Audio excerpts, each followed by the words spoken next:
Hi, నేను doctor Deepti Vemuri, consultant neuro physician, Visakhapatnam. ఈ రోజు మోషన్ సిక్నెస్ కోసం టిప్స్ గురించి మీకు వివరిస్తాను. మోషన్ సిక్నెస్ చాలా మంది కారులో కానీ బస్సులో కానీ ఘాట్ రోడ్ మీద ట్రావెల్ చేస్తున్నప్పుడు కళ్ళు తిరగడం, వాంతి వచ్చినట్టు ఉండడం, తల దిమ్ముగా ఉండడం అనేది గమనిస్తారు. దీన్ని మోషన్ సిక్నెస్ అంటాము. మోషన్ సిక్నెస్ ఎందుకు వస్తుంది అంటే మన ఐస్ నుంచి, ఇయర్స్ నుంచి, బాడీ నుంచి బ్యాలెన్స్ రిలేటెడ్ సిగ్నల్స్ బ్రెయిన్ కి సరిగా అందకపోవడం వల్ల వస్తుంది. దీన్ని కంబాట్ చేయడానికి ఈ రోజు మీకు కొన్ని టిప్స్ చెప్తాను. నెంబర్ 1, కార్ ఫ్రంట్ సీట్ లో కూర్చోడానికి ట్రై చేయండి. అండ్ కార్ ఏసీ ఆఫ్ చేసి వెల్ వెంటిలేటెడ్ గా అంటే విండోస్ కిందకి దించి వెంటిలేషన్ బాగుండేలా చూసుకుంటే మోషన్ సిక్నెస్ కొంతవరకు కంట్రోల్ అవుతుంది.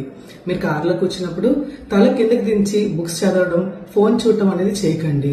దూరంగా ఒక స్టేషనరీ ఆబ్జెక్ట్ ని కానీ లేకపోతే హొరైజాన్ ని కానీ చూస్తే మోషన్ సిక్నెస్ కొంతవరకు కంట్రోల్ అవుతుంది. లేకపోతే కళ్ళు మూసుకొని ప్రశాంతంగా కూర్చుంటే ఐ నుంచి వెళ్లే బ్యాలెన్స్ సిగ్నల్స్ డిస్టర్బెన్స్ లేకుండా కొంతవరకు కంట్రోల్ అవుతుంది. అండ్ ఫుడ్ విషయానికి వస్తే ఫుల్ గా కడుపు నిండా తిని కార్ ఎక్కితే మోషన్ సిక్నెస్ ఎక్కువ అయ్యే అవకాశం, వాంతులు అయ్యే అవకాశం ఉంటుంది.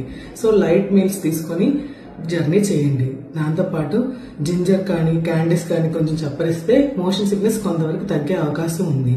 అండ్ మోషన్ సిక్నెస్ ఎక్కువ ఉన్న వాళ్ళు మీ జర్నీ స్టార్ట్ చేసే ముందు మీ డాక్టర్ ని సంప్రదించి తగిన మెడిసిన్స్ తీసుకుంటే మోషన్ సిక్నెస్ నుంచి బాధపడకుండా మీ ట్రిప్ ని బాగా ఎంజాయ్ చేయగలరు. Thank you.